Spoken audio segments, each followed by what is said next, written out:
আসসালামু আলাইকুম সবাইকে টিএমআইটি স্টোরের পক্ষ থেকে আন্তরিক শুভেচ্ছা অভিনন্দন। আজকের আসলে মেঘলা আকাশ। আপনারা যারা আমাদের সার্ভিস নিতে চান, বিশেষ করে boosting service, web design development service, এই ধরনের সার্ভিস যদি আমাদের থেকে নিতে চান অবশ্যই স্ক্রিনে দেওয়া নাম্বারে যোগাযোগ করবেন।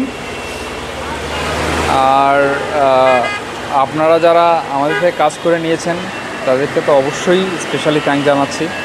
আর যারা আপনারা চান যে আসলে আমরা কাজ করি কিনা এবং আমাদের রিভিউ দেখতে চান, তারা আমাদের গুগলে গিয়ে সার্চ করলেই পেয়ে যাবেন। টিএমআইটি স্টোর লিখে সার্চ করলে ওখানে গুগল অনেক রিভিউ দেখতে পারবেন। আমাদের থেকে অনেকেই অনেক কাজ করে নিয়েছে, তো আপনারা ওখানে গেলেই বুঝতে পারবেন যে আসলে আমরা কী ধরনের কাজ করি এবং মানুষকে কীরকম সার্ভিস। ইনশাল্লাহ হতাশ হবেন না। আমাদের বর্তমানে সার্ভিসগুলো অন আছে, বুস্টিং সার্ভিস অন আছে, ডিজিটাল মার্কেটিং, ইউটিউব, ফেসবুক, এগুলো আমরা বুস্টিং করে দিই। Web design development, landing page, এই জিনিসগুলো আমাদের থেকে করে নিতে পারবেন। ধন্যবাদ।